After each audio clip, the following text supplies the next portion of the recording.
hoy vamos a ver el segundo milagro que Jesús hace, pero ya los hace con sus discípulos para que ellos aprendan, para que ellos empiecen a involucrarse en lo que él hace. Hemos estado viendo todo esto en el contexto de los tiempos en los que pues vivió Cristo, los 6 meses antes de la primer Pascua en la que él se presentó y echó fuera a los cambistas y a todos, pues era pues desconocido prácticamente, fue los 6 meses de preparación. El que era famoso en ese tiempo era Juan el Bautista, luego vino el año de popularidad y estamos en el año de oposición en el que pues Jesús ya tiene enfrentamientos directos con los líderes, incluso la influencia de los líderes llega a ser tal que su propia familia deja de creer en él y se pone en su contra. Entonces, ya cuando llega al clímax, Jesús hace un cambio de estar haciendo milagro, milagro, milagro, milagro y predicando el arrepentimiento, predicando el reino de Dios. Ahora se pone a pues predicar muchas parábolas, parábola tras parábola, siendo la parábola del sembrador y la parábola de la semilla de mostaza las representativas de todas las demás parábolas. Y ya que pues contó las suficientes parábolas o la teoría, ahora se va a la práctica y les enseña a tener fe en medio de la tempestad. Les enseña a cómo ejercitar su fe en medio de un problema grande, ¿no? Ahora, despuesito de este episodio de que Jesús calma la tempestad, cuando llegan a la otra orilla a donde iban, viene este episodio donde Jesús libera a 2 endemoniados. Entonces, se los voy a leer, falta poco para el año de la persecución. Entonces, se los leo unidos los 3 evangelios, luego leemos por separado Mateo, Marcos, Lucas, y luego vamos a unirlos, ¿no? Y ir viendo cómo es que se forma este relato en uno solo. Entonces doy lectura y dice así: y cuando vinieron al otro lado del mar, llegó a la orilla, arribaron a la tierra, región de los Gadarenos, que está en la ribera opuesta a Galilea. Y al llegar en la tierra, cuando salió el de la barca, enseguida vinieron a su encuentro 2 endemoniados que salían de los sepulcros, feroces en gran manera, tanto que nadie podía pasar por aquel camino. Vino a su encuentro de los sepulcros un hombre de la ciudad, endemoniado desde hacía mucho tiempo, con un espíritu inmundo, que tenía su morada en los sepulcros y no vestía ropa, ni moraba en casa, sino en los sepulcros, y nadie podía atarle, ni aun con cadenas, pues hacía mucho tiempo que se había apoderado de él, porque muchas veces había sido atado con grillos y cadenas, mas las cadenas habían sido rotas y hechas pedazos por él, y desmenuzados los grillos, y era impelido por el demonio a los desiertos, y nadie le podía dominar. Y siempre, de día y de noche, andaba dando voces en los montes y en los sepulcros, e hiriéndose con piedras. Cuando vio pues a Jesús de lejos, corrió y se arrodilló ante él.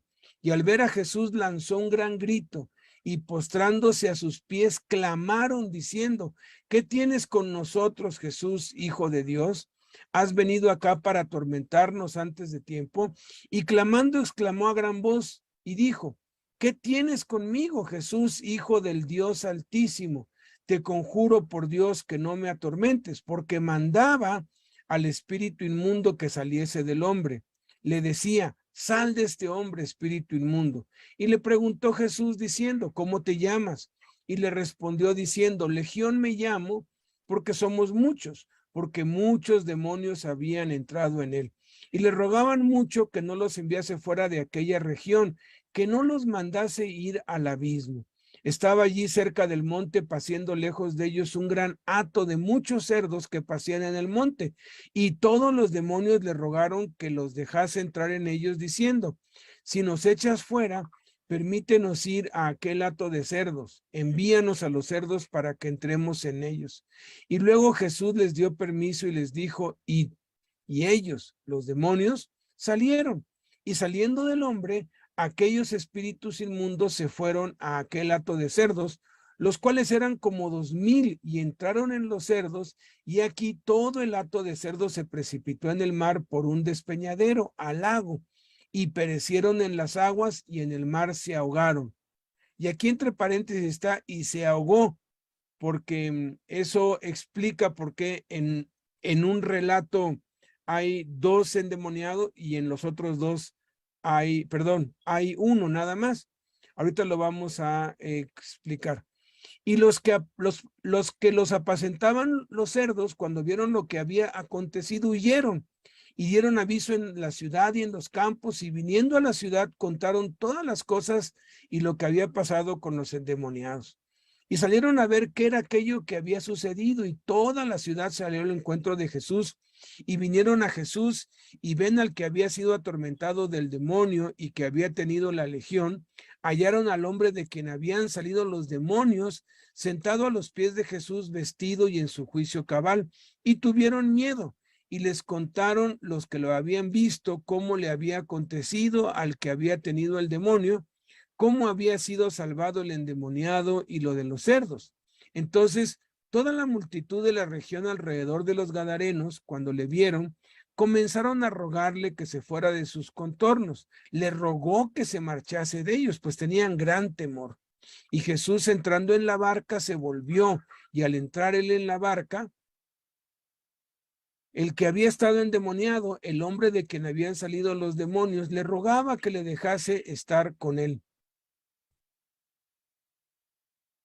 Mas Jesús no se lo permitió, sino que le despidió diciendo: vete, vuélvete a tu casa, a los tuyos, y cuéntales cuán grandes cosas el Señor Dios ha hecho contigo y cómo ha tenido de ti misericordia.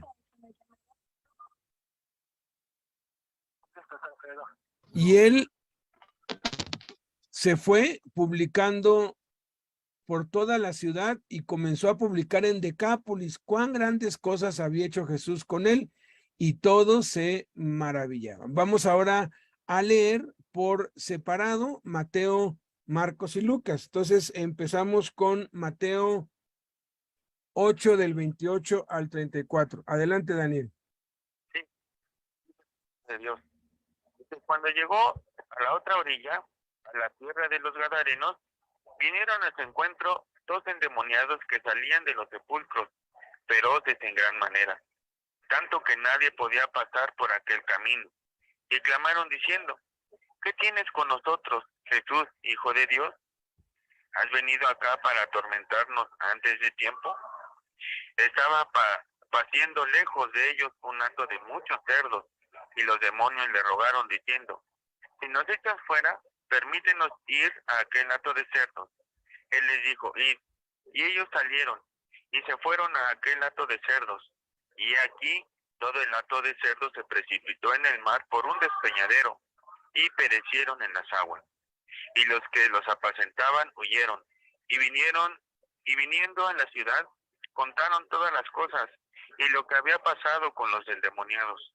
Y toda la ciudad salió al encuentro de Jesús, y cuando le vieron, le rogaron que se fuera de sus entornos. Amén. Ahora vamos a Marcos, capítulo 5, versículos del 1 al 20. Adelante, Víctor. Dice así la palabra de Dios. Vinieron al otro lado del mar, a la región de los Gadarenos. Y cuando salió él de la barca, enseguida vino a su encuentro de los sepulcros un hombre con espíritu inmundo, que tenía su morada en los sepulcros, y nadie podía atarle, ni aun con cadenas, porque muchas veces había sido atado con grillos y cadenas, mas las cadenas habían sido hechas pedazos por él, y desmenuzados los grillos, y nadie le podía dominar. Y siempre, de día y de noche, andaba dando voces en los montes y en los sepulcros, e hiriéndose con piedras.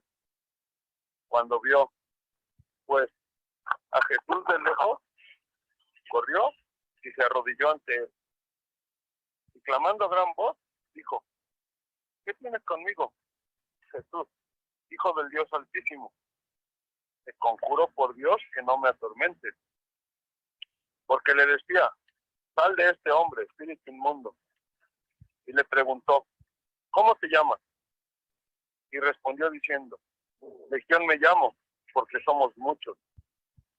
Y le rogaba mucho que no los enviase fuera de aquella región. Estaba allí cerca del monte un gran hato de cerdos paciendo. Y le rogaron todos los demonios, diciendo: envíanos a los cerdos para que entremos en ellos. Y luego Jesús les dio permiso. Saliendo aquellos espíritus inmundos, entraron en los cerdos, los cuales eran como 2000.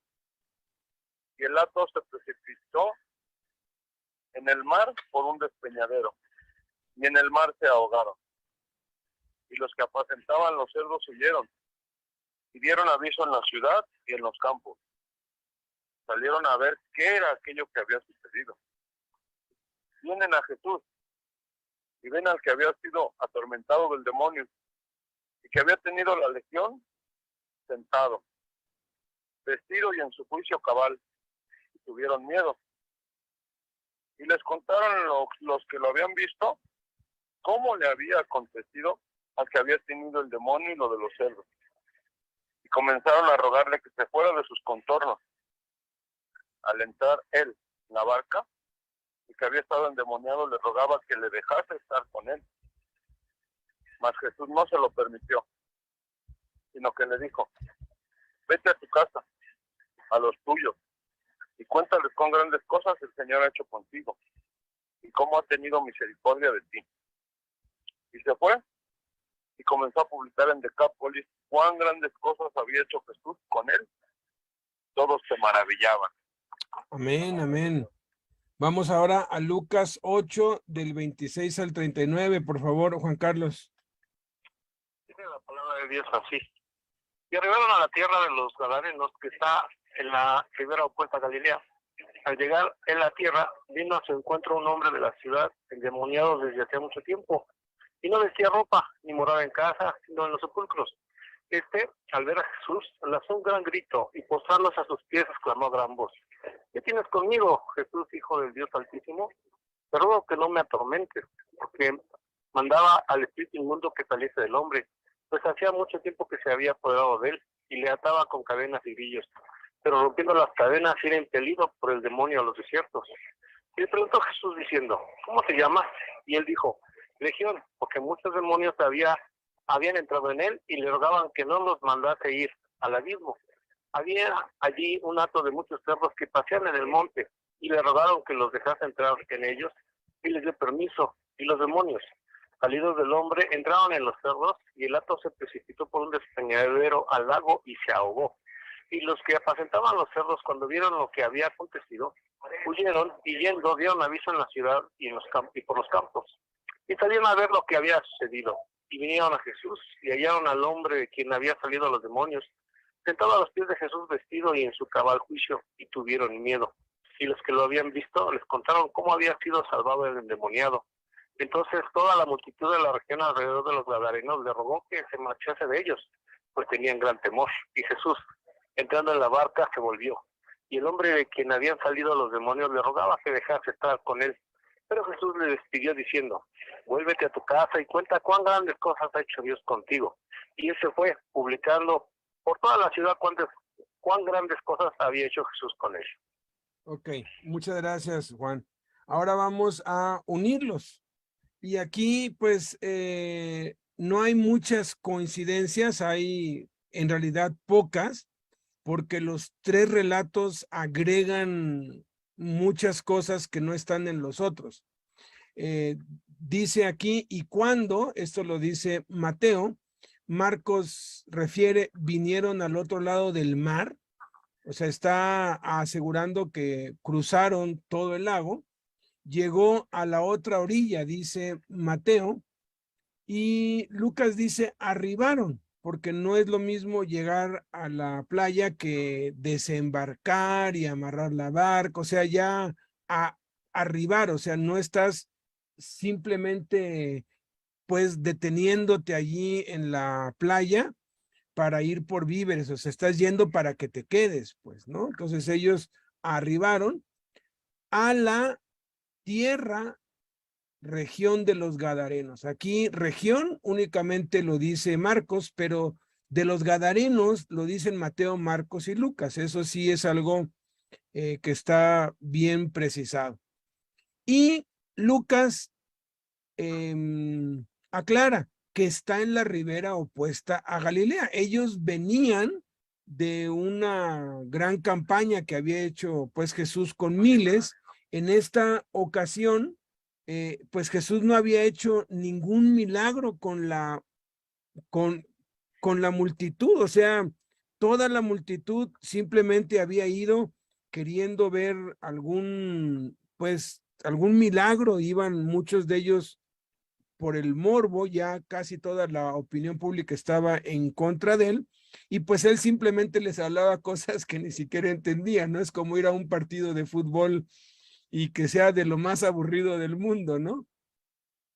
Pero de todas maneras las multitudes fueron y Jesús les habló. Entonces, al llegar en la tierra, dice Lucas, cuando salió él de la barca, refiere Marcos, enseguida, y Mateo dice, vinieron a su encuentro 2 endemoniados que salían de los sepulcros, feroces en gran manera, tanto que nadie podía pasar por aquel camino. Pero Lucas y Marcos dicen, vino a su encuentro de los sepulcros un hombre.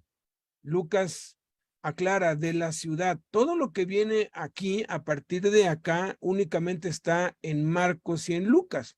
¿Por qué Mateo dice 2 endemoniados y Lucas dice nada más 1? Porque de estos 2, solamente uno se acercó a Jesús. Vinieron a su encuentro los 2, ¿sí? Los 2. Pero solamente uno se acercó para estar delante de él, pues, ¿no? Uno de ellos gritó desde lo lejos, y el otro estaba allí enfrente de Cristo, estaba cerca de él, pues. Entonces, Marcos y Lucas únicamente relatan por inspiración del Espíritu Santo lo que uno de los 2 endemoniados hizo. Y como vamos a ver después, el demonio que controlaba a todos los demonios que estaban en este hombre, también controlaba a los demonios del otro hombre. Eso es algo, pues común cuando uno estudia a fondo lo de la posesión espiritual. Cuando alguien no tiene a Cristo, un espíritu va y toma 7 espíritus peores que él, pero el líder es el que los lleva. Entonces, quien está al mando de esos 7 es el que los lleva. Y algunos de esos los puede enviar a otra persona, y de ese modo es como se forman los principados, las potestades, los gobernadores, que son pues demonios territoriales o demonios que poseen a alguien, pero también están en control de todos los otros demonios que están poseyendo a los otros. Entonces, Jesús tenía que liberar a que tenía el demonio pues llamado Legión, el líder de todos esos otros demonios, para que los 2 endemoniados pudieran ser libres. Entonces, dice Lucas y Marcos, vino a su encuentro. Marcos aclara, de los sepulcros. Lucas y Marcos dicen un hombre, pero Lucas especifica de la ciudad, endemoniado desde hacía mucho tiempo, Posiblemente el otro estaba recién endemoniado o había sido reclutado hacía poco. Y Marcos dice con un espíritu inmundo que tenía su morada en los sepulcros. Hay una diferencia entre espíritu inmundo y demonio. Generalmente el espíritu inmundo tiene un rango un poco más alto que el demonio, es más fuerte. Lucas dice, y no vestía ropa ni moraba en casa, sino en los sepulcros. Obviamente lo que está describiendo para uno aplica para los dos, porque los dos estaban bajo la misma potestad. Es como las potestades territoriales. Es muy claro ver que en toda la zona norte del, se llama país, quienes imperan pues son pues potestades que incitan a la violencia, ¿no? Porque la violencia en la mayoría de los estados del norte está desatada terriblemente. Pero si te vas hacia el sur, encuentras potestades de adulterio, de fornicación, de homosexualismo, de humanismo, etcétera. Entonces, esa es la causa, pues, por la que tanto Lucas como Marcos nada más describen a uno, pero vamos a ver una frase ahorita que describe al hato de cerdos como una unidad, como una sola cosa, como uno. Lo refiere en singular y no en plural. Entonces, algunos eruditos, porque hay así como dos bandos, ¿no? Un bando de los eruditos y de los estudiosos de la Biblia aseguran que uno de los dos endemoniados se quedó a la distancia, ¿no? Y nada más Marcos y Lucas relatan del que vino y se postró a los pies de Cristo. Pero la otra mitad de los estudiosos y de los comentarios bíblicos y de todos los que pues han analizado esto durante siglos, se inclinan porque cuando habla de un solo hombre está englobando a los dos, así como cuando esos 2000 cerdos se tratan como si fuera nada más uno, ¿no? Entonces, cualquiera de las dos pues puede ser, pero no hay contradicción alguna aquí. Está describiendo a los dos. Y dice Marcos que nadie podía atarle, ni aun con cadenas. Lucas aclara, pues hacía mucho tiempo que se había apoderado de él.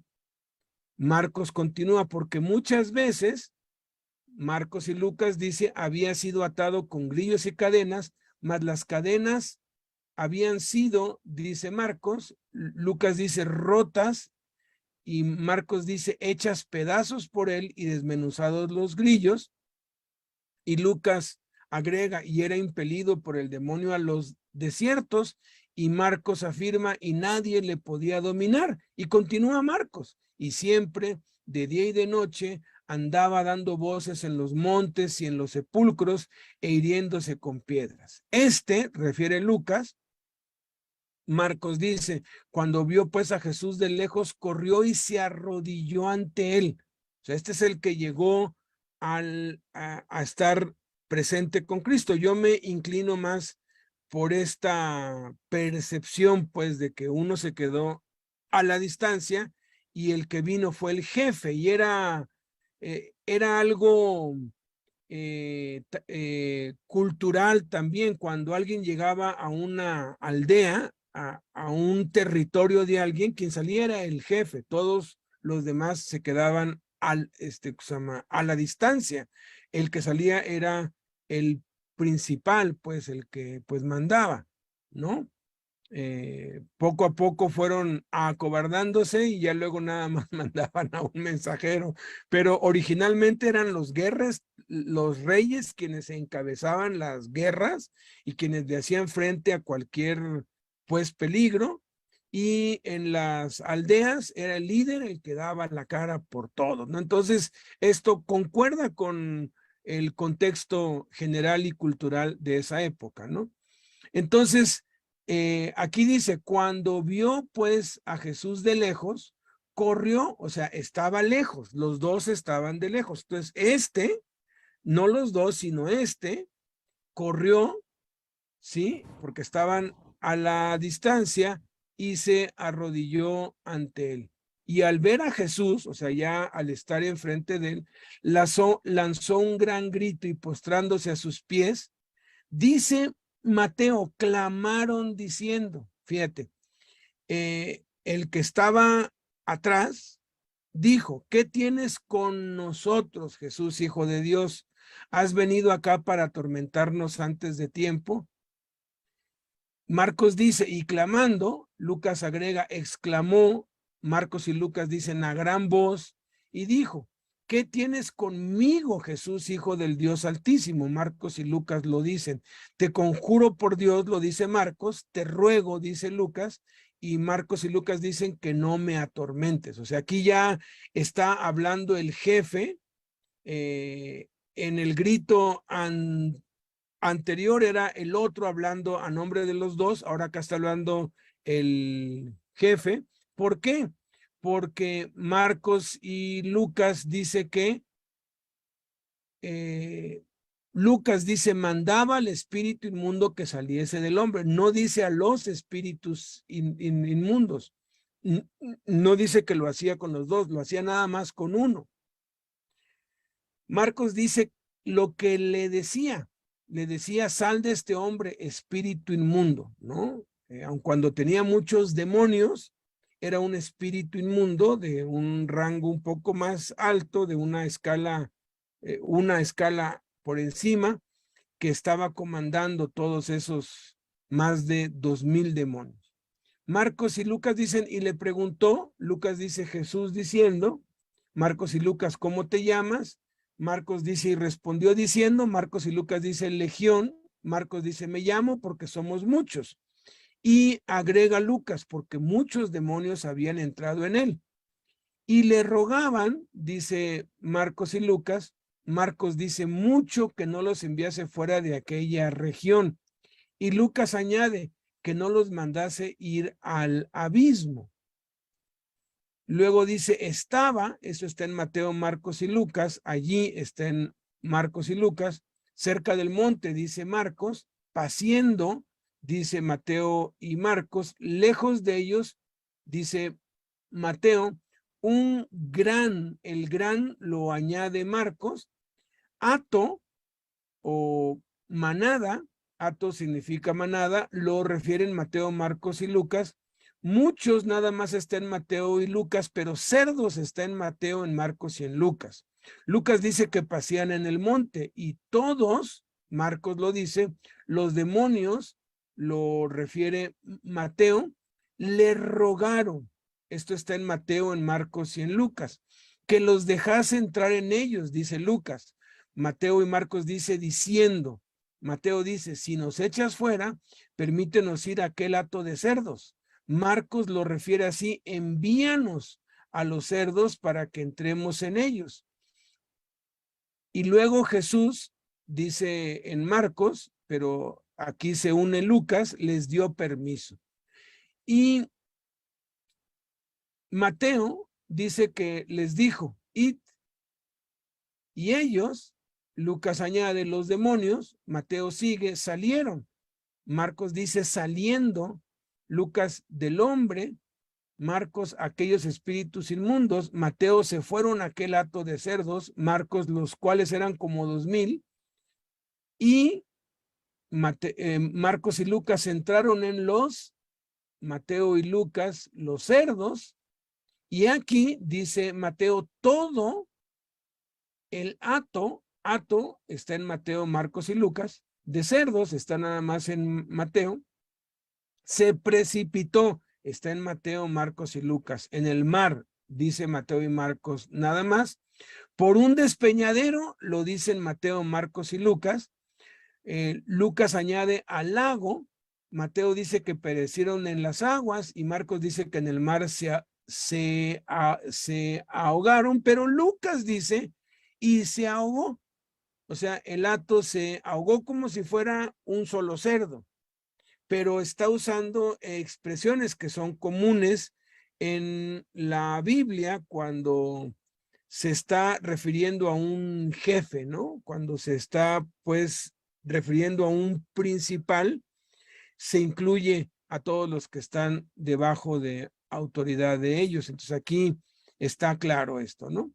Y los que los apacentaban, dice Mateo, Marcos y Lucas.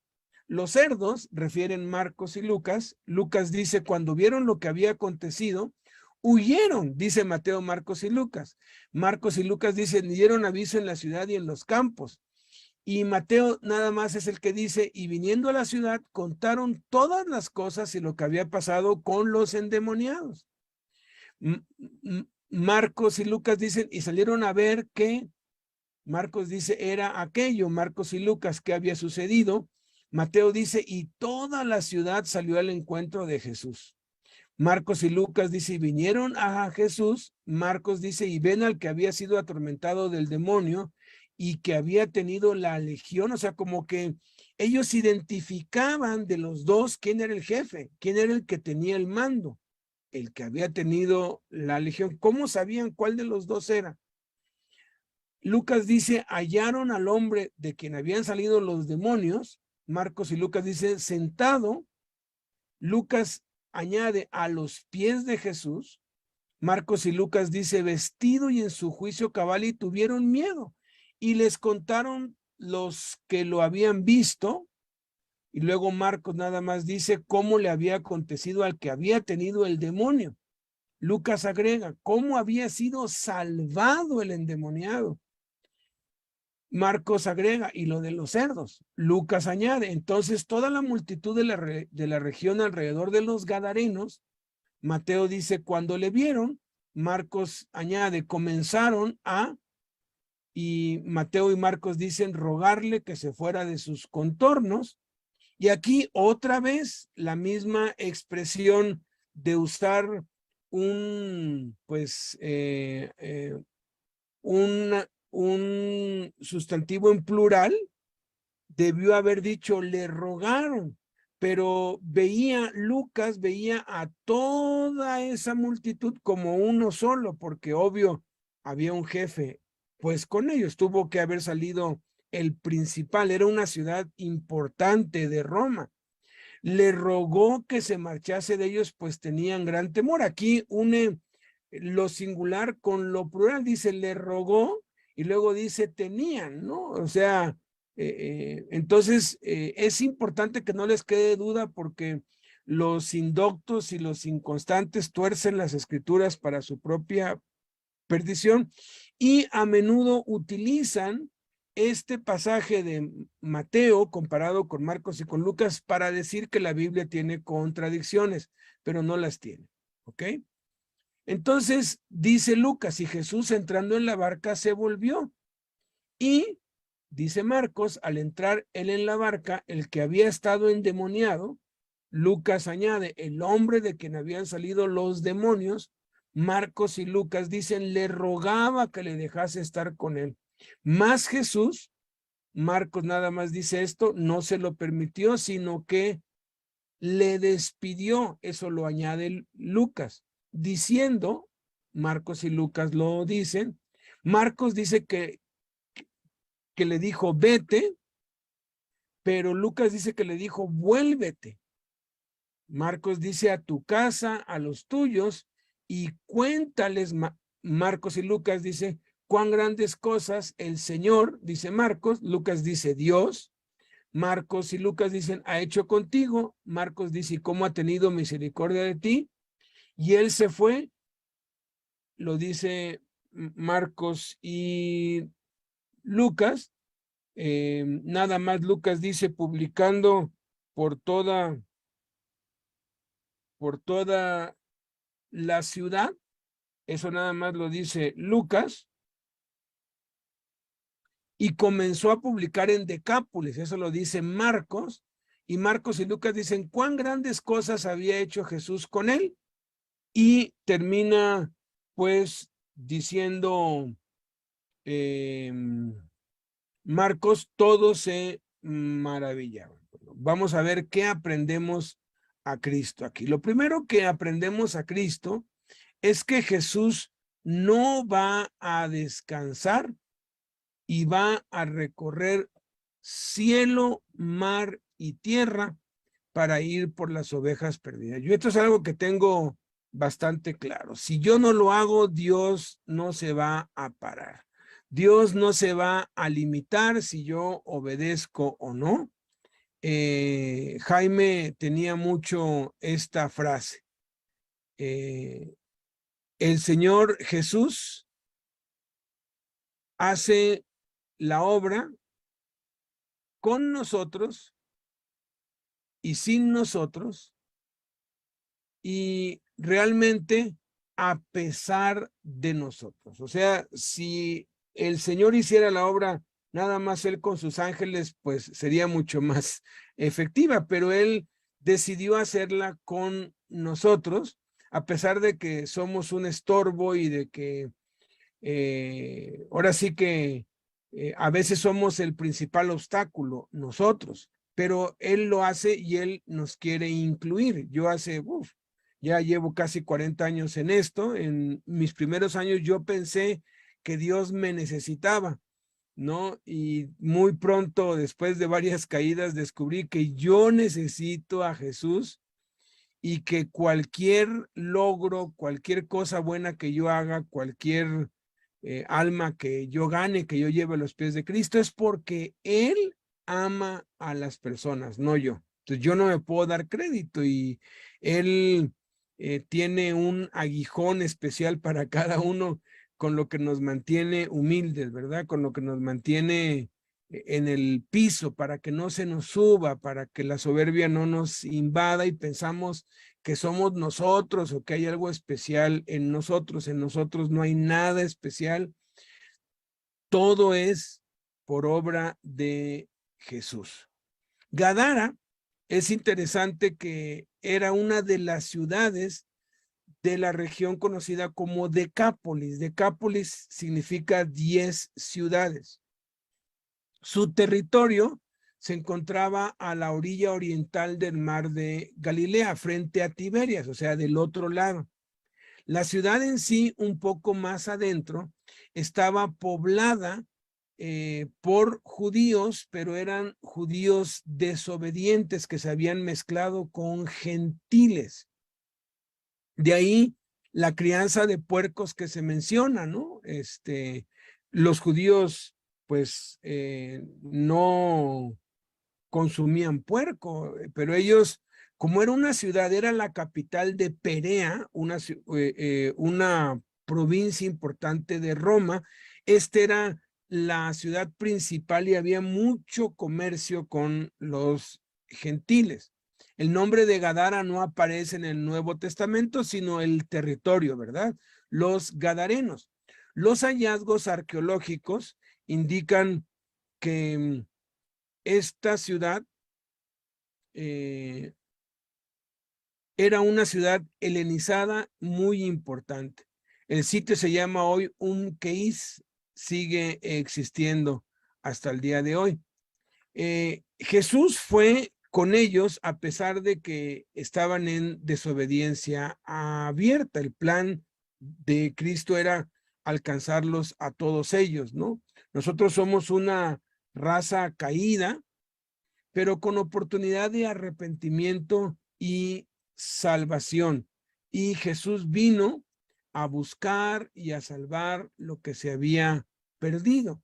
Y nos da la muestra aquí que no importa cuán cansado puedas estar, no importa cuán agotado puedas estar como lo estaba pues Jesús, que después de todo el día con las multitudes, subió a la barca y les dijo, pasemos al otro lado. No les dijo para qué, pero ya estaban acostumbrados que las órdenes de Jesús las tenían que obedecer.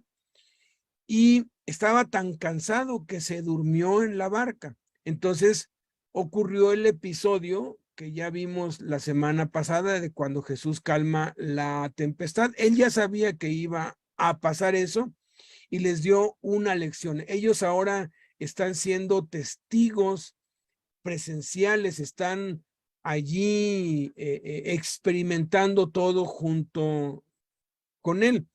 Y se fue de noche y debieron haber pues llegado entre la 1 y 2 de la mañana. ¿Por qué tenía que llegar a esa hora? ¿Por qué no se esperaron al otro día? Porque su urgencia era tal que tenía que ir de madrugada para poder hallarlos en su hábitat, para poder hallar a estos dos endemoniados en su elemento, porque los demonios generalmente huyen de la luz, tanto física como espiritual. Es un hecho demostrado que el 90% de los delitos ocurren de noche. El 90% de los suicidios, de los asesinatos, vaya, es una estadística contundente, ¿verdad? ¿Qué es lo que quiere decir? Como si el diablo se soltara en la noche, porque es su elemento. Cuando fueron a arrestar a Cristo, dijo, esta es la potestad de las tinieblas, porque por que se llama Jesús, fueron de noche, ¿no? Entonces, tenemos que evangelizar, ir a las personas en donde están. Es un error querer hacerlas venir a donde estamos nosotros. Siempre Jesús nos puso ese ejemplo. Tenemos que ir a donde están y allí manifestar la compasión, el amor, el servicio, la gracia de Dios, allí comunicar el evangelio. Sus discípulos iban con él, porque no dice que arribó, dice que arribaron, ¿no? Arribaron a la tierra, o sea, todos iban con él y iban atrás de él, y de pronto escuchan estos ruidos. Posiblemente ya era pues famoso ese puerto, podríamos pues decir, donde no llegaba ninguna mercancía. A la ciudad en alguna manera le convenía que estos demonios estuvieran allí, porque no dejaban pasar comerciantes ni nada, entonces no tenían competencia. Ahora sí que cualquiera que viniera con puercos o con mercancía o con provisiones de cualquier otro lugar, pues se topaba con pared, ¿no? Porque ahí pues dice, y vamos a ver ahorita, que no dejaban pasar a nadie, o sea, era pues un territorio prohibido, ¿no? Entonces, eso es lo primero que aprendemos a Cristo y tenemos que seguir su ejemplo. La segunda cosa que aprendemos acá es que no importa qué tan desesperada o caótica sea nuestra vida y nuestra situación, en Jesús tenemos esperanza. Acabamos de leer que estos dos endemoniados vivían en los sepulcros, que eran feroces en gran manera, tanto que nadie podía pasar por aquel camino. Luego se nos describe un poquito más acerca de ellos, ¿verdad? Que estaban desnudos, que no moraban en casa, no tenían como una cuevita o así como una tienda, vivían en los sepulcros. Y aquí dice que nadie podía atarlos, ni aun con cadenas, porque los grillos y las pues cadenas los hacían pedazos, ¿no?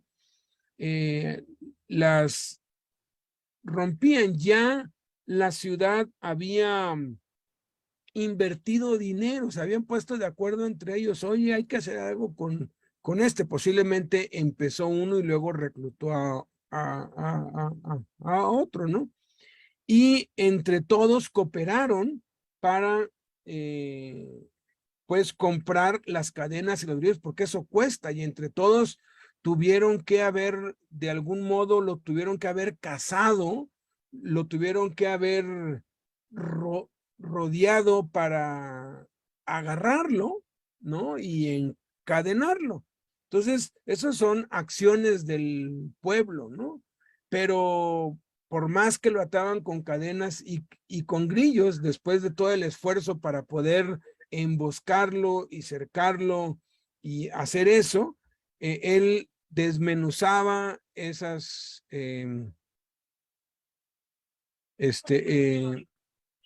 esas pues cadenas esos grillos y andaba suelto. Entonces decidieron, está bien, que anden sueltos, y de pronto pues se dieron cuenta, ¿no? De la ventaja en medio de lo malo, ¿no? Miren, estos casos son, ahora sí que yo no he conocido un solo caso así, pues parecido, que sea tan desesperado, que esté al grado de que pues estén así sin ropa y que de día y de noche se ande golpeando con las piedras pero hice una lista de pues los 10 casos más fuertes que yo he visto en estos ya 38, 39 años sirviendo en las cárceles, y les quiero hablar brevísimamente sobre dos. Uno es Guillermo Rivas. Él estaba ya dañado de la columna, tenía cicatrices por todos lados, había sido soldado, estaba allí por un genocidio. Él, pues, por error o no sé, yo nunca supe bien de su caso, pero él mató a muchísimas personas. Las acribilló, nunca salió en las noticias, son de las cosas que logran esconder, ¿verdad? Porque no hubo nadie que fuera de chismoso, no hubo ningún sobreviviente, pero sí otros de sus compañeros lo delataron y entonces en vez de irse a una cárcel militar, lo mandaron a la penitenciaría, armándole un caso y todo para que el ejército pues no tuviera nada que ver con esa masacre de la cual él había sido eh, había sido protagonista, ¿no? Entonces, él, después de muchas, pues, torturas y todo, pues él llega a la cárcel dañado de su columna, caminaba encorvado, le dio como artritis y estaba todo mal, y adentro empezó a consumir droga y se hundió. Era un caso totalmente perdido, traía 400 años, pero por las leyes en ese tiempo, te hablo de 1994, 95, pues no le podían dar más que 40, ¿no? Pero todos los delitos eran así de muchos, ¿no? Algunos pues dicen que fue el chivo expiatorio, pero luego él testificó que sí, que él es quien había hecho eso, ¿no? El punto es que le hablaron de Cristo y él testificó que tardó una semana para leer un salmo, porque ya no podía leer, ya su vista se estaba pues perdiendo, un caso totalmente perdido. Pero clamó a Dios y miren, para hacerles el cuento largo, corto, fue restaurado, su salud fue restaurada, se le quitó la artritis, se le quitó la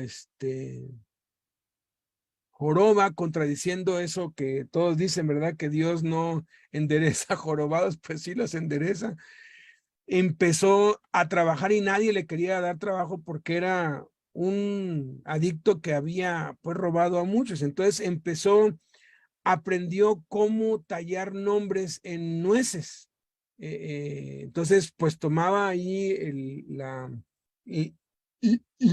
la semilla pues de una nuez, y allí escribía nombres, y nombre empezó a vender eso, empezó a prosperar, recuperó a su esposa, a sus hijos, su familia, llegó a tener una tienda allí adentro de la Penny, un hombre respetable, predicaba, evangelizaba, y al poco tiempo se fue libre. Uno de los casos más perdidos que yo he conocido. El otro caso es el caso de la bruja, uno que ya había pues perdido ambas piernas por tanta droga, había pues perdido casi todos los dedos de la mano, estaba en silla de ruedas y lo único que hacía era drogarse todo el tiempo, todo el tiempo. Yo pues supe de él porque cada vez que íbamos nos decía que él era hijo del diablo y nos mentaba la pues mamá y todo. Y Dios me habló y me dijo, cada vez que vengas le vas a dar 20 pesos.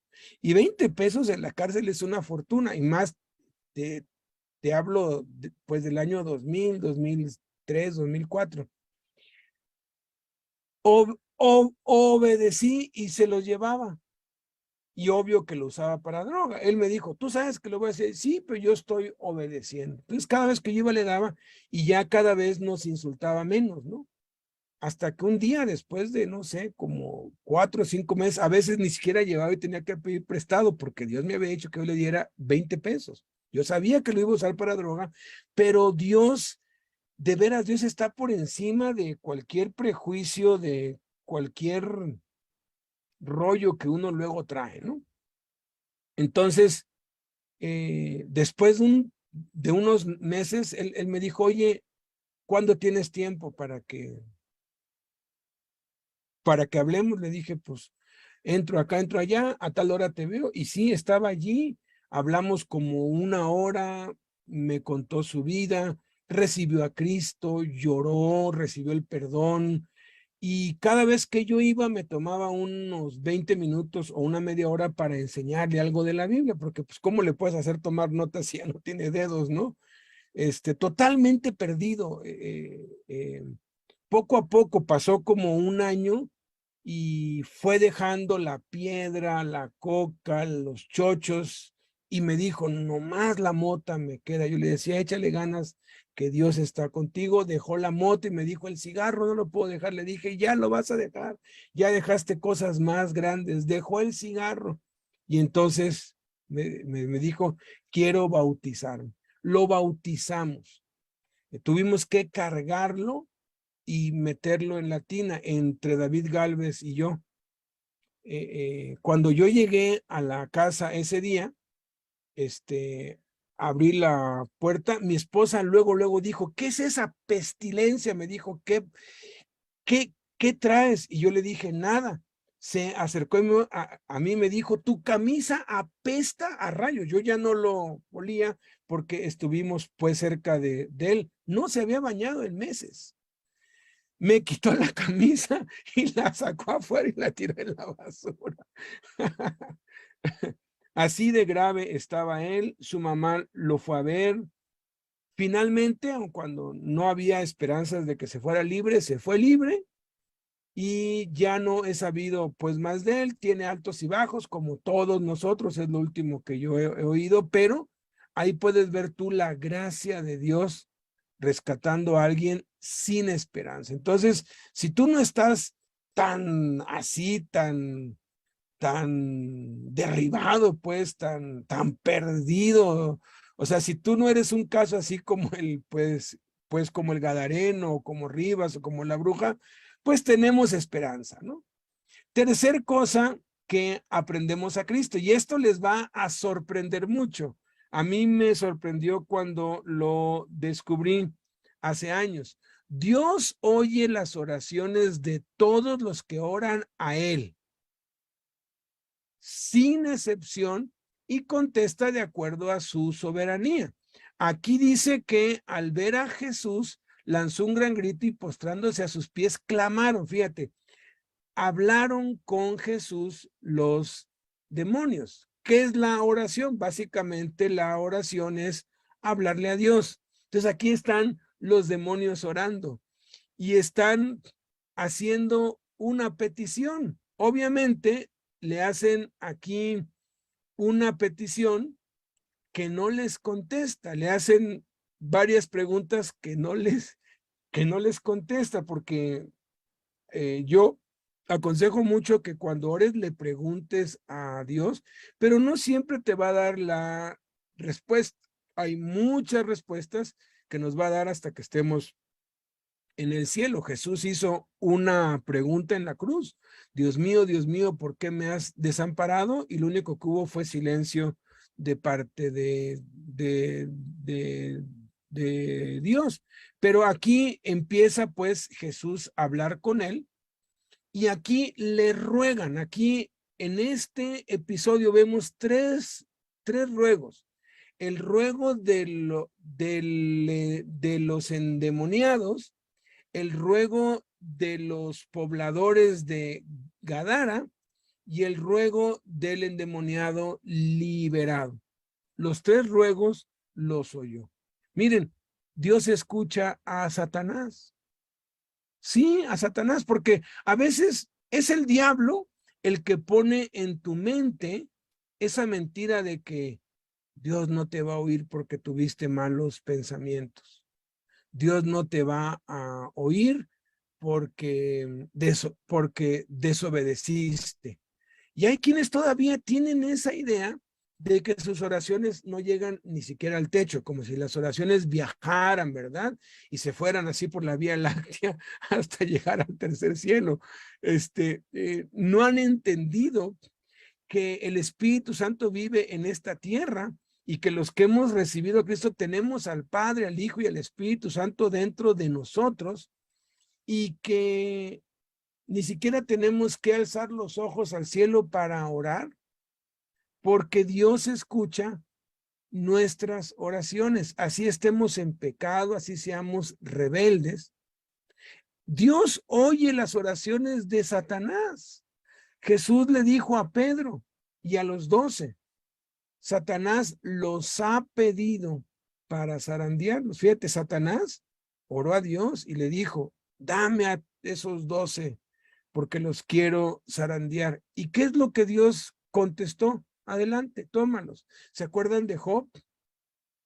Dicen que pues el diablo es un hijo de Dios, porque ahí dice que entraron los hijos de Dios delante del trono y entre ellos venía Satanás, y dicen que, como ahí dice que iban los hijos de Dios y entre ellos iba Satanás, pues que el diablo es un hijo de Dios. No es así. Satanás no es un hijo de Dios.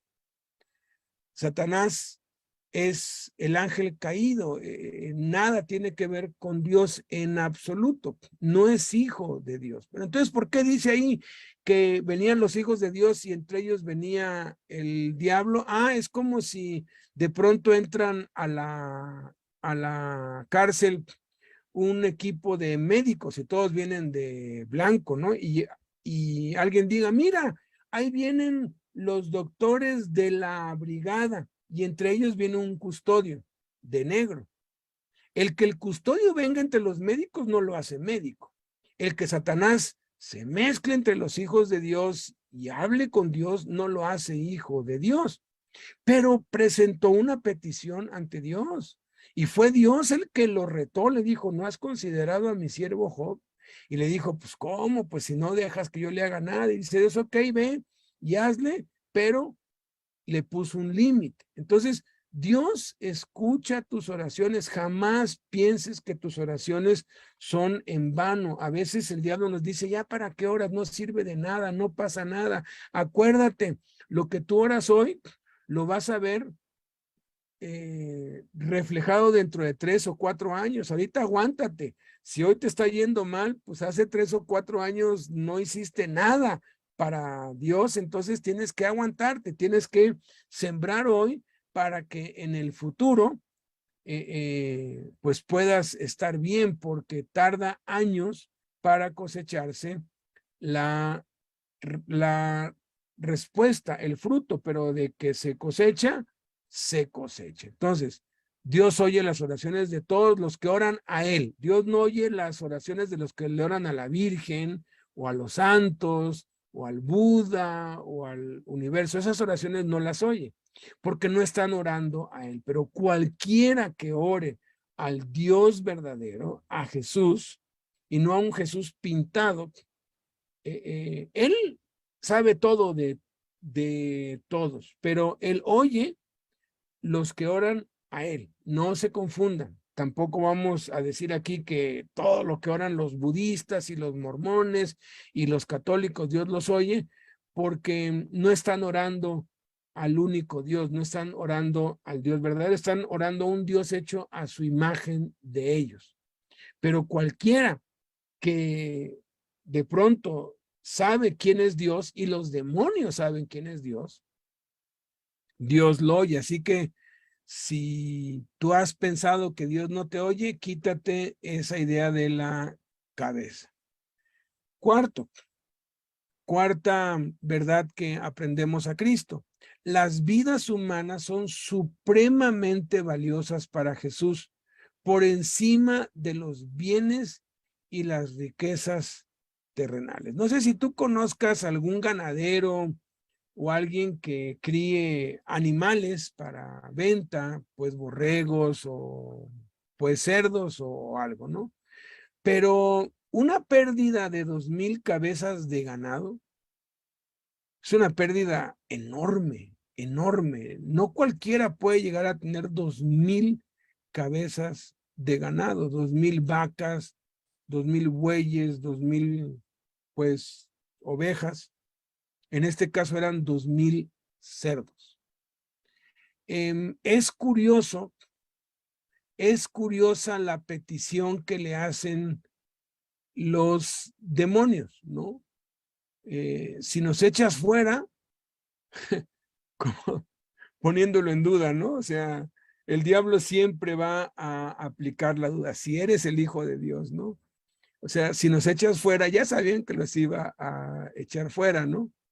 Por eso es que le rogaron que los dejase entrar a los puercos. Permítenos ir a aquel hato de cerdos. Aquí vemos la supremacía de Jesús sobre todos los demonios. Jesús está por encima de todos los demonios, de todo principado, de toda autoridad, de todo poder, de todo señorío, de todo nombre que se nombra en este siglo y en el venidero, de lo visible, de lo invisible. Jesús está por encima de todo y de todos.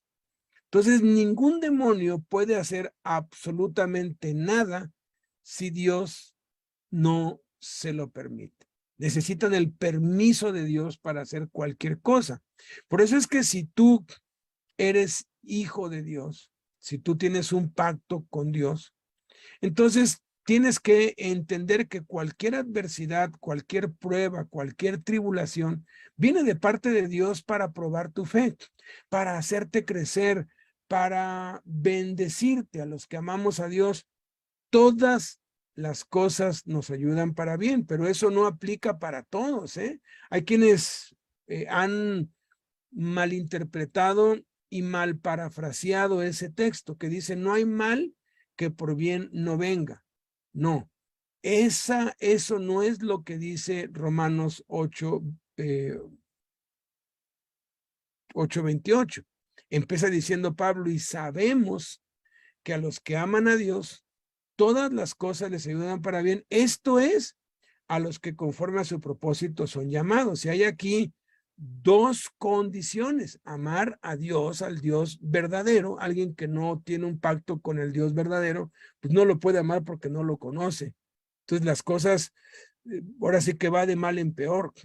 Y segundo, que sea un llamado de parte de Dios. Entonces aquí, pues Jesús les dice, adelante, vayan. Es extraño, pero Jesús está pensando en esta época y está pensando en todo lo que los hombres van a conspirar contra su palabra. Y eran 2,000 cerdos. ¿Qué pasó con esos demonios después de eso? Pues como los cerdos se mueren, pues no pueden permanecer dentro de un cuerpo muerto, tienen que buscar alguna persona o un animal vivo. Entonces tuvieron que andar deambulando por ahí y queriéndose meter en alguien más, buscando asideros, buscando nidos en donde posar, y esos nidos son la idolatría, el pecado, las tinieblas. Todas esas cosas atraen a los demonios y desde allí es que perturban y desde allí es que están molestando y que están pues lanzando sus dardos y están obedeciendo las órdenes de su jefe máximo, que es el diablo, que a través de sus gobernadores da las órdenes a sus principados, que dan las órdenes a las potestades, que dan las órdenes a las huestes, que dan las órdenes a los espíritus inmundos y que dan las órdenes a los demonios, ¿no? Pero aquí Es obvio que Jesús sabía que el negocio o el principal comercio de los gadarenos eran los cerdos. Hace muchos años escuché yo esto muy acertado de alguien que no conoce a Dios, pero me pareció muy interesante. Hablando de gente del mundo, ¿no? Porque cuando generalizó, le dije, alto, los que hemos nacido de nuevo no somos así, porque ya tenemos principios más altos y nos negamos a eso, pero bueno, pero se los cuento tal y como me lo dijo. Que en lo que se trata del puerco, todo es dinero. Del puerco no se desperdicia absolutamente nada, como de algunos otros animales que hay partes de su cuerpo que no se venden y las tiran, ¿no? Así que hay mucha basura industrial, agrícola, que viene de los desperdicios de lo que, pues, de las vacas, de los pollos, porque no todo se vende o no todo tiene un uso, pero en el puerco, todo sin excepción se utiliza. O sea, el puerco es uno de los negocios más lucrativos porque no pierdes absolutamente nada. En cuestión de puercos, todo es dinero, decía él. Y luego dijo, y en cuestión de dinero, todos somos unos puercos. Y le dije, bueno, yo era un puerco antes de conocer a Cristo, eso es cierto. Yo, antes de conocer a Cristo, pues yo era un puerco con el dinero, era un tranza, era un bandido, porque la raíz de todos los males es el amor al dinero y uno siempre quiere ver cómo tranza al otro y cómo engañarlo y cómo sacarle dinero, pero ya cuando te vuelves a Cristo, eso cesa y debe cambiar. Empiezas a ser honesto y ya no valoras los bienes y las riquezas como lo valora la gente del mundo, ¿no? Ya no es tu prioridad hacer dinero y ya no engañas a otros. La vida vale más que cualquier tesoro, que cualquier riqueza. También escuché, no sé si fue cierto o no, pero había uno que se quejaba todo el tiempo, que estaba salado, que siempre le iba mal, que era pobre, que estaba mal y que siempre le había ido mal y que estaba pues mal. Todo el tiempo estaba quejando y quejando y quejando. Entonces, pues vino otro, no sé si de broma o en serio, y le dijo, oye, fíjate que hay un, hay un millonario que da la mitad de su fortuna y son muchos millones de dólares por alguien que le quiera donar en vida sus ojos, porque él es ciego. Entonces él da muchísimos millones de dólares, creo que eran 100 millones de dólares o algo así, pero era una cantidad extravagante, ¿no? Pues para alguien que alguien le quiera, solamente que una vez que el trasplante se hace, la persona que dona ya no puede recuperar sus ojos ni por trasplante. Ahora sí que ya no hay forma ni con $1,000 millones de dólares que alguien te done sus ojos porque ya quedas ciego de por vida. Y lo pensó un rato y dijo, no, pues no acepto. Imagínate, ¿no? O sea, tener 100 millones de dólares y ir a París y no ver la Torre Eiffel, ir a las cataratas del Niágara y no verlas, comprarte un Ferrari y no poder verlo, o sea, no, entonces dijo, no, la verdad no acepto. Y le dijo el otro, pues ya deja de quejarte, porque traes en tu cuerpo algo que vale más que 100 millones de dólares. Los ojos son más valiosos que cualquier fortuna. Pregúntenselo a alguien que no tenga la vista. Quinta cosa que aprendemos a Cristo es que la posesión demoníaca es un hecho real y no psicológico, como argumentan muchos el día de hoy, incluso muchos teólogos. O sea, los seres humanos tenemos problemas, hoy les llaman psicológicos, ¿no? La Biblia le llama pecado. Todos los problemas que los hombres tienen a nivel emocional son provocados por el pecado, principalmente por la falta de perdón, la falta de perdón, la amargura, el resentimiento, son pecados y son pecados graves que afectan la salud y afectan las relaciones y afectan todo.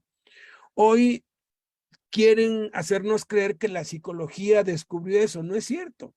La psicología no ha hecho nada sino piratear, plagiar lo que la Biblia dice, ¿no? Y ponerlo en términos elegantes y ya. Y muchos le dan crédito a la psicología y hay iglesias que usan la psicología para enseñar, pero espérese tantito, la psicología no tiene muchos años. La psicología tiene 100 años cuando mucho, o 200, ponle en sus inicios, y dicen de algunos autores. Y la psicología no es una ciencia. Hay 3 corrientes de psicología. Las 3 se aplican en cuestiones clínicas y en cuestiones profesionales, porque los psicólogos y los psiquiatras ya se han implantado como si fueran médicos, como si fuera una ciencia, pero no es una ciencia. El US Today hizo un estudio sobre la psicología y su historia y sus 3 corrientes, y dice que sí es una ciencia, pero es una ciencia oculta de hechicería, porque no tiene nada de científico.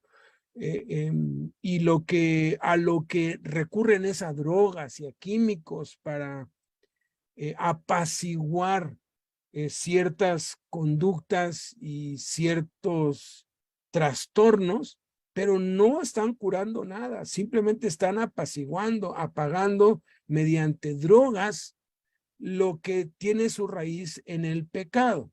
Todo se resuelve cuando vamos a la raíz y nos arrepentimos y nacemos de nuevo y empezamos a caminar en la vida cristiana. Nuestros problemas emocionales empiezan a resolverse, porque lo único que necesitamos para cambiar y para ser mejores cada día es la Biblia, no la psicología. El US Today pues también saca un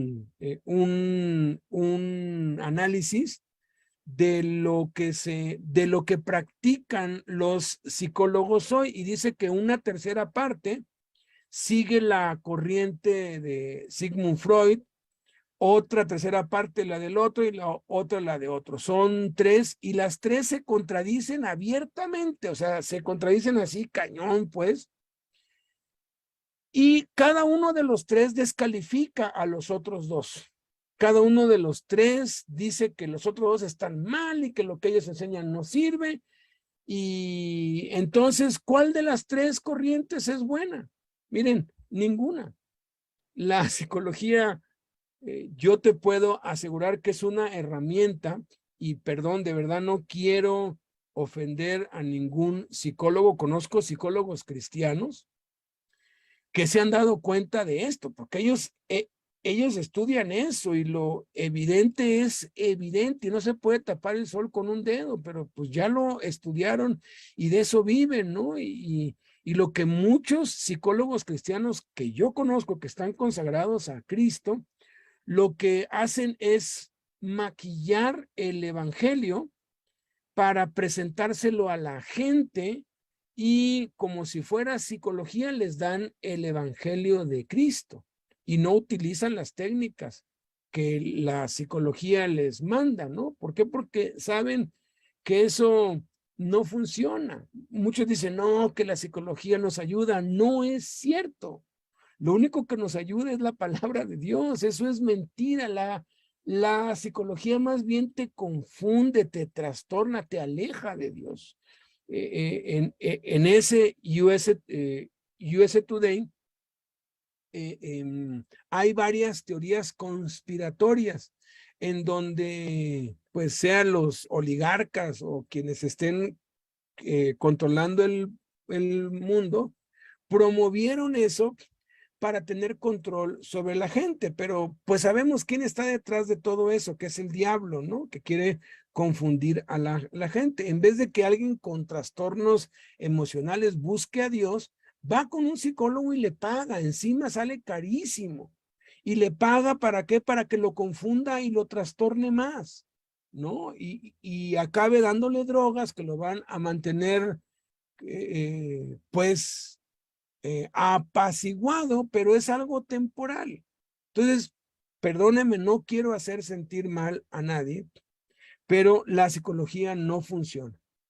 En la vida, lo único que funciona es la palabra de Jesús. Él dijo, conocerán la verdad y la verdad será libre. Y este episodio echa por tierra todo lo que la psicología dice respecto a la posesión demoníaca, porque la ciencia no cree en la posesión demoníaca, no creen. Está descartado totalmente.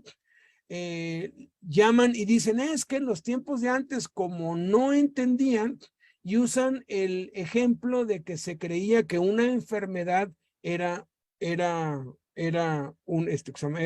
un demonio. Pero eso eran supersticiones. La enfermedad es enfermedad y la Biblia dice que si hay enfermedades provocadas por los demonios, pero no todas son provocadas por, por ellos, pero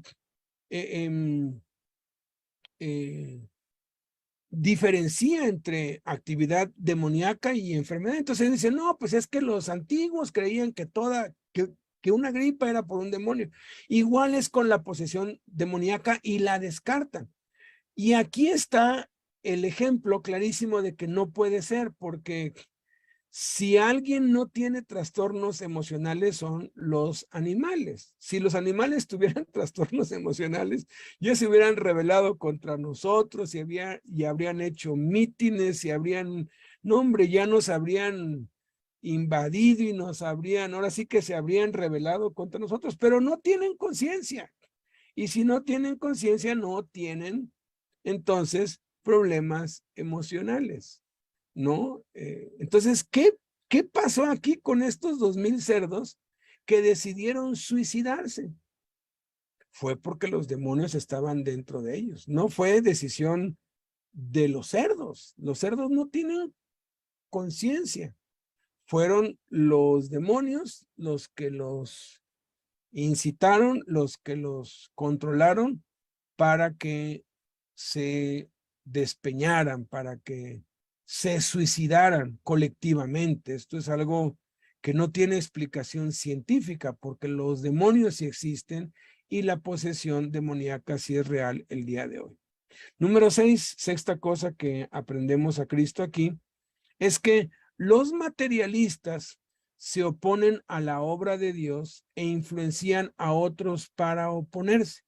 Dice aquí que los que apacentaban los cerdos, cuando vieron lo que había acontecido, o sea, de pronto ellos supieron, para ellos fue muy claro que los demonios que estaban en ese hombre salieron y se metieron a los cerdos. Posiblemente escucharon porque era pues madrugada, ¿no? Todo se oye, ¿no? Y estos dieron gritos y ellos han de haber oído cuando les dijo, déjanos ir a los cerdos, y Jesús les dijo, vayan, y entonces perdieron 2,000 cabezas de ganado. Entonces dice que huyeron, en parte porque pues tenían miedo, pero vean, fueron de chismosos, fueron pues borregas, de chivos, ¿no? Dieron aviso en la ciudad y en los campos. Y viniendo a la ciudad contaron todas las cosas y lo que había pasado con los endemoniados. O sea, fueron a incitar a la gente en contra de Jesús. ¿Por qué? Porque les importa más el dinero, les importa más los bienes. Mira, casi todos los gobernantes saben que la solución es el evangelio. Casi todos. Cualquier persona culta, informada, cualquier persona estudiada que le rasque un poquito a la historia, sabe que si el evangelio se promueve, se propaga, si el evangelio se apoya, y vaya, los datos son contundentes en este aspecto. Está demostrado que el evangelio cambia a las personas y mejora la economía y mejora las sociedades hasta cierto límite. Tienen que ponerle un límite porque, pues, si todos se vuelven cristianos, pues quiebran todos los bares, todas las, pues, discotecas, los antros, las fábricas de alcohol, de cigarro, quiebran, sería más lo que se pierde que lo que se gana. Entonces, toleran hasta cierto punto y saben que la solución a la delincuencia y a todos los problemas sociales está en los cristianos. El caso ejemplar de esto es China. En China, ningún miembro del partido soviético puede practicar una religión, porque ser miembro del partido soviético, ellos hacen un juramento de ser ateos, pues de no creer en nada y no practicar ninguna religión. Sin embargo, hay un periodista cristiano que ha hecho muchos libros que él visitó varios países para ver cuál era la concepción de Dios de los gobernantes y de la gente, pues, común, ¿no? Y cuando fue a China, pues se dio cuenta, rápido se dio cuenta, que mucha población ya es cristiana. Ahorita se estima que en China ya están alcanzando los 300 millones, más del 10% de la población de China. Es impresionante.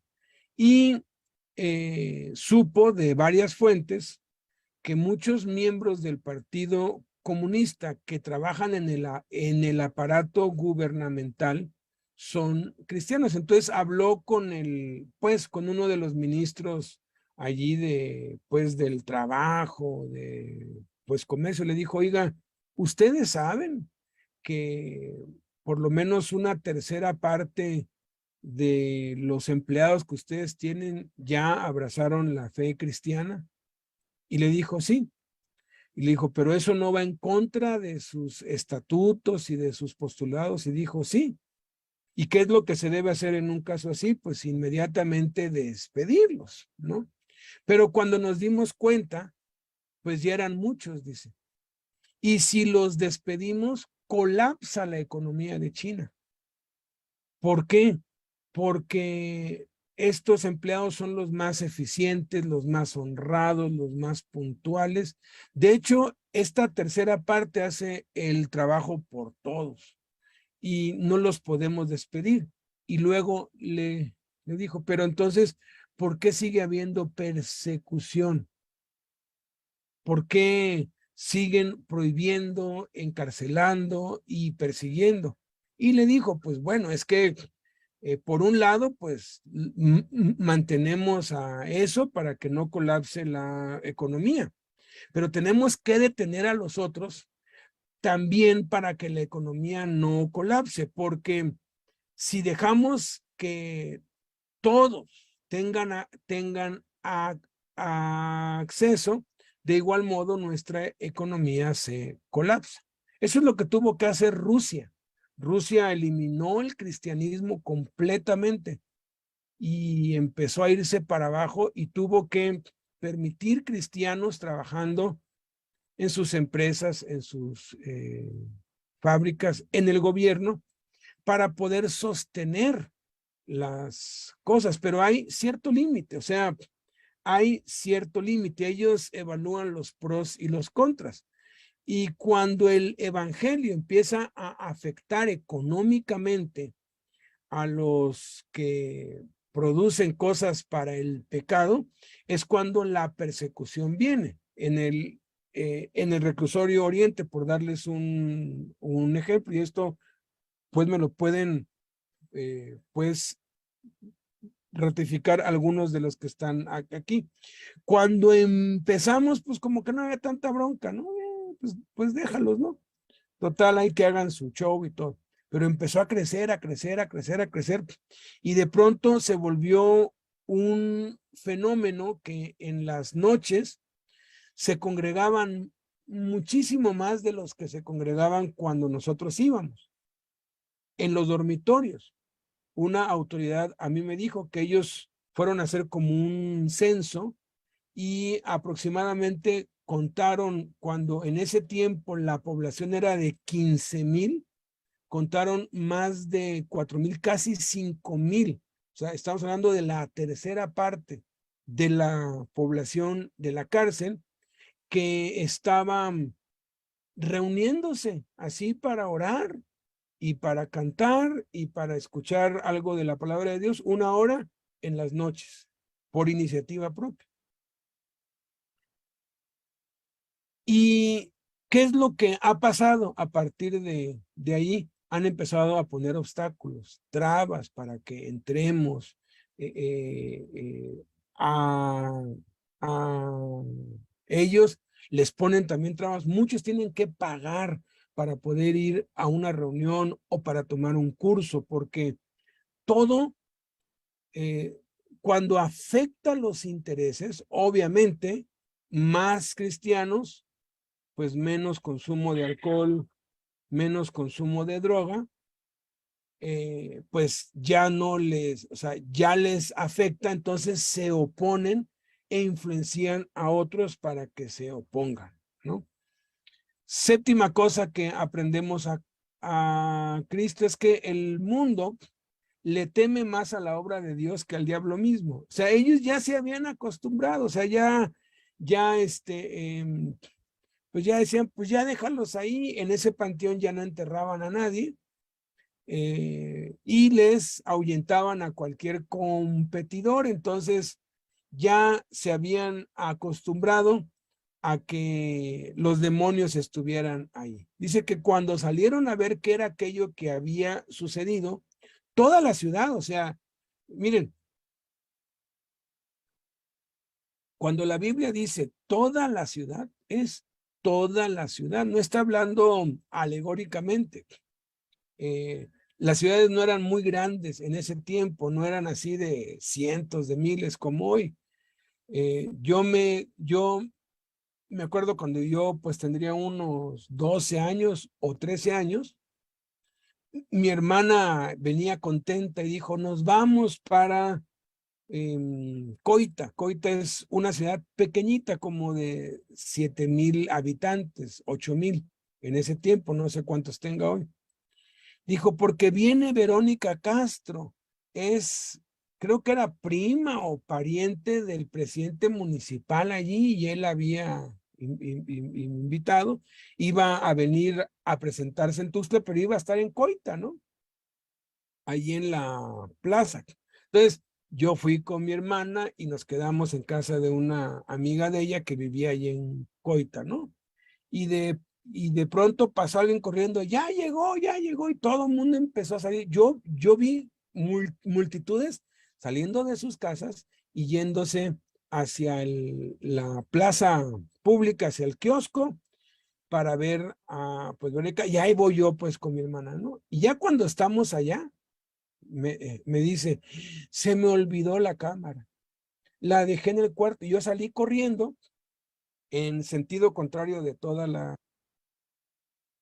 la gente, y de pronto caminé que como unas 8 cuadras, porque estaba un poco lejos, y la ciudad era una ciudad fantasma, no había un alma en las calles ni en las casas, animales nada más. Por eso estaba totalmente vacío.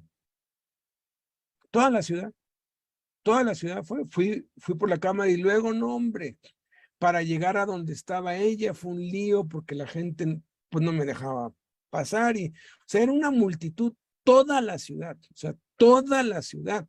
Se cree que en este tiempo la capital de Perea pues tenía al menos unos 10,000 habitantes, y habían cerca de 20 o 30,000 de paso, pues. Entonces aquí no está hablando de que todos los de la ciudad, sino los que habitaban la ciudad. Entonces esos 10,000 vinieron al encuentro de Cristo. Obviamente los representaba alguien, ¿no? Vienen, ven al que había sido atormentado del demonio, al que ya habían intentado atar varias veces, sentado a los pies de Jesús, vestido en su cabal juicio. ¿Y qué dice aquí? Tuvieron miedo. Tuvieron miedo. Por eso es que muchas familias se rehúsan a llevar a sus hijos drogadictos a un centro cristiano o con los cristianos, porque saben que con los cristianos se curan. Pero ¿qué es lo que hacen?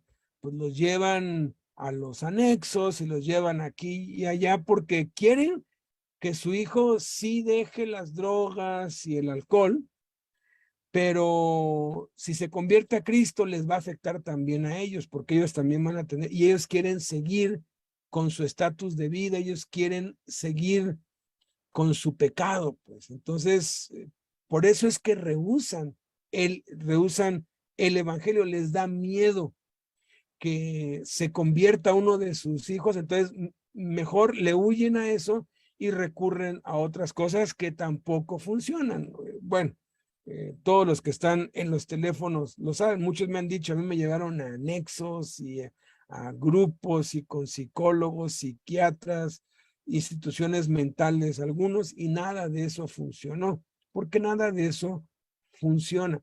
La gente le tiene miedo a la obra de Dios, prefieren al diablo. A veces hay quienes dicen, pues sí, pues mi hijo, pues ya no se droga y estamos contentos. Pues sí, todavía fuma y anda embarazando una que otra, pues muchacha por ahí, y anda ahí de loco, pero mira, mientras no nos dé demasiados problemas, pues está bien. Y eso es lo que los gobiernos quieren pecadores light, ¿no? Que se emborrachen, pero que no armen líos, que no manejen borrachos. Quieren consumidores de droga, pero que no hagan escándalos, pues, o sea, quieren seguirse enriqueciendo a costa de la gente, pero sin que haya menoscabo de su economía. Por eso le tienen miedo al evangelio. Lo que son los países nórdicos, no se llama Suecia, porque pues Suecia no ha entrado en esta nueva cosa, pero lo que es Finlandia y Noruega, ellos se dieron cuenta que el alcohol estaba teniendo muchísimas víctimas. En México mueren entre 7 y 8,000 personas por la guerra de las drogas, ¿sí? Al año. Pero ¿saben cuántos mueren por accidentes y por enfermedades asociadas con el alcohol? El alcohol, pues el Bacardí, la chela, o sea, el alcohol que venden en los Oxxos y en todos lados, más de 90,000. O sea, es menos del 10% que mueren por las drogas que los que mueren por el alcohol. ¿Por qué no combaten el alcohol? Lo que hicieron en Finlandia y en Noruega fue que dijeron, no, mira, el 9 de cada 10 jóvenes consume por la publicidad. Entonces eliminaron la publicidad completamente. No se puede anunciar alcohol ni en el cine, ni en el radio, ni en la televisión, ni en los periódicos, ni en carteles, ni en nada.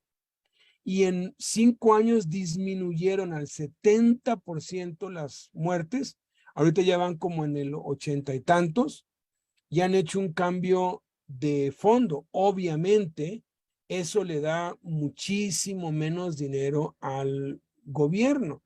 Las economías, pues, de esos países se han visto afectadas, pero como son países del primer mundo con una economía alta, dicen, pues mira, que no seamos tan ricos no es tan importante como que la población esté bien, ¿no? Y son pues países con un porcentaje arriba del 50% de cristianos. Entonces eso muestra cómo pues cuando los cristianos son los que pues gobiernan, el mundo puede ser un lugar mejor. Pero a la gente le da miedo. Le da miedo y prefieren que siga habiendo lo que hay mientras no haya tanto desastre. O sea, peca, pero no te aloques, pues, ¿no? Porque les da más miedo que se conviertan a Cristo. 8. Octava cosa que aprendemos a Cristo. Lo que nos capacita y habilita para hacer la obra de Dios es cuando comprendemos a plenitud que lo único que necesitamos es a Jesús y nada más. Repito, lo que nos capacita y habilita para hacer la obra de Dios es cuando comprendemos a plenitud que lo único que necesitamos es a Jesús y nada más. Eran 2 endemoniados, pero solamente uno lo siguió. Esto es un patrón. En la cruz habían 2. Uno creyó, el otro se perdió. En las cárceles es lo mismo. A través de estos ya casi 40 años, he podido corroborar que el 50% de los que se acercan a Cristo se aparta y el 50% permanece. Entonces ya no me desalienta tanto, ¿no? Que de 10, 5 se me fueron al mundo y 5 se quedaron en Cristo. Pues es lo mismo que pasaba con Cristo.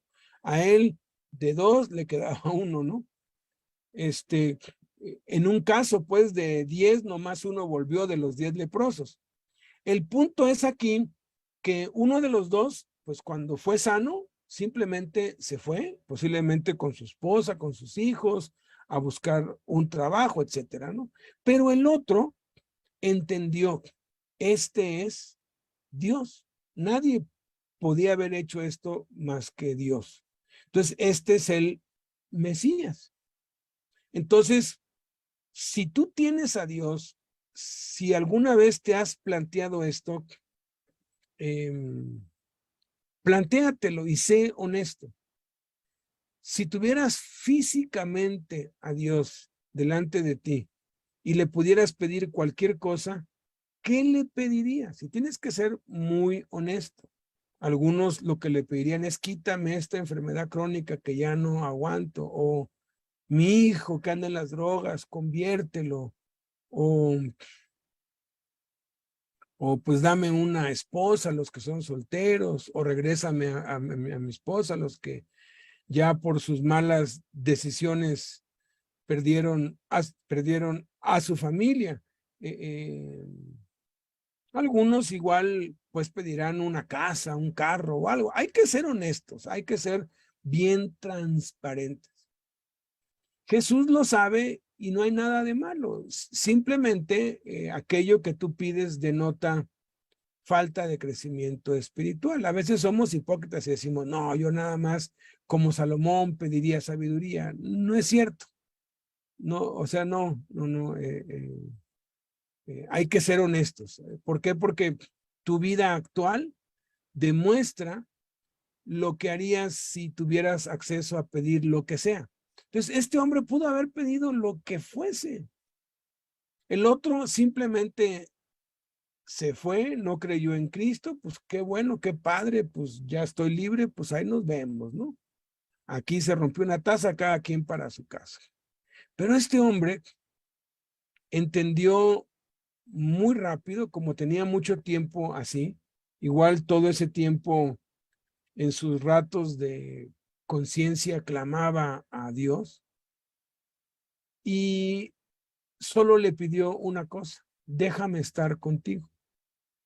O sea, lo único que quiero eres tú. O sea, sí me interesa mi esposa, mis hijos, mi familia, mi economía, el techo donde yo viva, pero todo eso sin ti, pues no me sirve, ¿no? Entonces, yo lo único que quiero es estar contigo.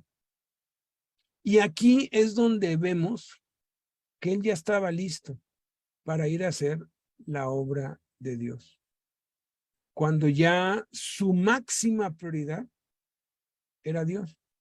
Cuando ya era consciente de que lo único que necesitaba era a Jesús. Le rogaba que le dejase estar con él. Jesús no se lo permitió, sino que le dijo: vete a tu casa, a los tuyos, y cuéntales cuán grandes cosas el Señor ha hecho contigo y cómo ha tenido misericordia. Lo envió a la obra misionera, porque ya estaba listo. Hay dos formas de estar con Cristo a plenitud, porque todos estamos de algún modo con Cristo, pero en diferentes niveles. Es como un niño, ¿no? El niño está, cuando nace, está con el papá y con la mamá, pero está en brazos y lo tienen que cuidar y es dependiente totalmente de ellos. Conforme crece, se va haciendo un poco más independiente y ya poco a poco, pues va, en vez de ser una carga para los padres, ya se vuelve una ayuda para los padres. En estos tiempos se tenían hijos para tener obreros, ¿no? Porque más hijos, pues más quienes te ayuden en el trabajo que tú haces, hasta el punto de que ya crezcan, se hacen independientes y a medida que honran a sus padres, pues es la forma como les están dando, ¿no? Entonces, de igual modo, no todos tenemos el mismo nivel espiritual. Hay quienes son pues recién nacidos en Cristo, otros son bebés, otros son niños, otros son jóvenes. No está mal que si dices, bueno, ¿qué es lo que le pediría a Dios? Pues yo le pediría un carro. Pues estás en tu etapa de crecimiento espiritual, pero tienes que crecer. ¿Por qué? Porque tú no vas a ser apto para ir a la obra de Dios hasta que sepas que la segunda forma de estar con Cristo es cuando le sirves. Porque Jesús dijo: el que me sirviere, mi Padre le honrará. Y donde yo estuviere, allí estará mi servidor. Entonces, aquellos que estamos haciendo la obra de Cristo, que estamos haciendo iglesia en casa, que están yendo a la calle, a los hospitales con los niños de la calle, a un anexo, a compartir la palabra, que la comparten con sus hijos, que están haciendo algo por la obra de Dios, están con Jesús mejor que si estuvieran físicamente con él, porque es Jesús quien nos usa, es Jesús quien hace todas las cosas por medio nuestro. Entonces, tenemos que crecer hasta que podamos decir con el salmista Asaf: en esta vida nada deseo sino a ti. No me importan los tesoros y las riquezas, porque fuera de ti no deseo nada. Mejor es un día contigo que 1000 sin ti. Y novena cosa que aprendemos a Cristo es que la prioridad de la obra de Dios es nuestra familia y debemos enfocarnos en eso y no desviarnos. Repito, la prioridad de la obra de Dios es nuestra familia y debemos enfocarnos y en eso y no desviarnos. Sí, Dios tiene una obra para que tú vayas a otro país, para que tú vayas a llevar el evangelio a, no sé, a China, a algún estado de, algún estado de la República, a algún otro lugar. Cuando has descubierto que Jesús es lo más importante, entonces empiezas a hacer la obra de Dios, pero antes de ir hacia afuera, tienes que empezar con los de adentro, porque la prioridad es nuestra familia y casi todos empiezan al revés. Empiezan afuera y ya cuando todo se les descompone adentro, quieren llegar a componer lo que ya se les descompuso adentro. Tienen que ser las dos cosas juntas, pero empezando con la familia. Vean cómo este hombre se desvió. Jesús le dijo bien claro, vete, vuélvete a tu casa, a los tuyos, o sea, ve con tu familia. O sea, a ellos ve y cuéntales cuán grandes cosas el Señor Dios ha hecho contigo y cómo ha tenido misericordia de ti. ¿Y qué es lo que él hizo? Dice que él se fue publicando por toda la ciudad, empezó a publicar por toda Gadara, la capital de Perea, y luego se fue a las 9 ciudades restantes. Y no fue con su familia, ¿no? Cuán grandes cosas había hecho Jesús con él y todos se maravillaban. ¿Y su familia? Esto es un patrón que nos dejó Jesús. Sanaba a un ciego, a un sordo, a un mudo, a un paralítico. ¿Y qué les decía? Vete a tu casa, vete a tu casa. No les decía, vete al templo, ¿no? Porque hoy en día cuando a alguien le va bien en algo, va al templo, ¿no? Dicen, quiero dar testimonio y hay un espacio en algunas iglesias. Hay un tiempo para que la gente dé testimonio de algo bueno que ha pasado en sus vidas. Y eso es bueno, ¿no? Pero si eso no lo haces primero en tu casa, pues ¿de qué sirve, no? ¿De qué le sirve al hombre? Jesús dijo, ganar el mundo entero y perder su alma. Esa palabra alma en la raíz tiene que ver con su familia, con su propia gente, pues. Corremos el riesgo de, pues, volvernos luz de la calle y oscuridad de la casa. Entonces, si bien tenemos que ir a todas las naciones, tenemos que comenzar en Jerusalén. Por eso dijo, me serán testigos en Jerusalén, o sea, en tu casa, en donde vives.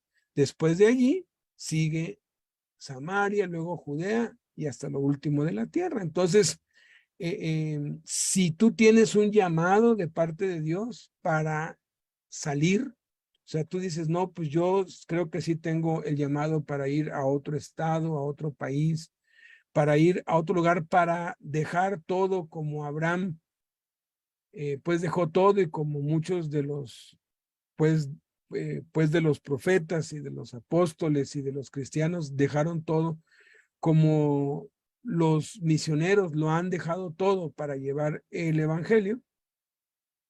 Empieza en casa. Cuando empiezas en casa, Dios ve eso y Dios ve que pues trabajas honestamente, Dios ve que te ganas el pan, que pues escoges una vida de escasez, de limitaciones, porque así es cuando uno decide ya no amar el dinero, ¿no?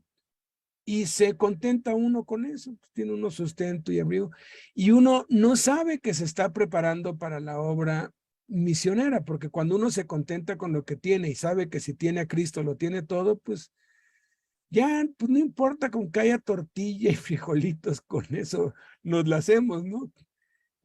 Uno se está preparando para la obra misionera porque ahí es en donde vienen pruebas y vienen retos y viene escasez y viene... Pero no es siempre, ¿eh? Yo ya llevo desde 1995 que dejé todo para pues servir a Dios, y sí, fueron muchos años de pues carencias y de luchas y de pruebas, pero llega un tiempo en que Dios prueba tu fidelidad y de verdad te prospera al grado que eres canal de bendición para bendecir a otros. La gente te tiene confianza como para decirte, mira, ahí te va esto, úsalo como Dios te diga, porque saben que no lo vas a usar en ti, pues, ¿no? Hace poco, bueno, hace como un mes y medio, un amigo muy querido me habló y me dijo, ¿qué auto usas? Le digo, pues ando en un Ford Fiesta 1990. 1999, perdón. Me dijo, ¿y no has pensado en un carro mejor? Le digo, pues sí, pero no tengo el dinero. Pues yo ya tenía varios años orando por un auto compacto y bueno para poder viajar por todo pues por todo el país. Entonces me dijo, no, pues entonces quiero regalarte uno. ¿Cuál? Me dijo, pues escoge el que tú quieras. Y empecé a ver, y de todos los que vi, busqué el más barato. Ya no es el Tsuru, fíjate, yo dije, pues va a ser un Tsuru. Ya el Tsuru no es el más barato. Hay otro más barato que es de la Renault, ¿no? Y es de baja velocidad y pues no es la gran cosa, pero le dije le dice, si quieres otro, le dije, no, ese. ¿Por qué? Porque una cosa es que te lo regalen y otra cosa es que seas abusivo, ¿no? Y te digan, no, pues me quiero comprar una camioneta y no. Tenemos que ser consistentes con eso y pues me mandó el dinero, fui a la agencia, lo aparté y ya en unas 2 semanas pues ya me lo van a dar. Pero tenemos que ser así, ser como Cristo. Entonces, vamos a orar, vamos a pues darle gracias a Dios por este tiempo que nos ha dado y que podamos pues aprender de Cristo conforme a la verdad que está en Jesús y ponerlo en práctica en nuestras vidas, sobre todo en nuestra familia. Padre, muchas gracias, Señor, porque tú eres bueno y tu misericordia es para siempre, Señor. Gracias por lo que hemos aprendido hoy. Gracias porque tenemos esperanza, porque nuestra vida no está tan destruida. Gracias, Padre, porque tú nos enseñas en dónde nos debemos enfocar y que las personas son más valiosas que cualquier bien material. Gracias porque nos enseñas que tu obra es lo más importante y que tenemos que crecer hasta llegar al punto de que tú seas lo único que nos satisfaga y nos llene y no tener ningún apego a las cosas de este mundo. En el nombre de Cristo Jesús, Padre. Bendito sea tu nombre, Señor. Amén. Dios les bendiga. La paz de Dios con todos ustedes. En la tarde va a estar Sergio de Colombia. Si alguien quiere estar, pues bienvenido a las 5 de la tarde. Bendiciones y muchísimas gracias por haber estado acá. Hasta luego. Adiós, Beto. Bye.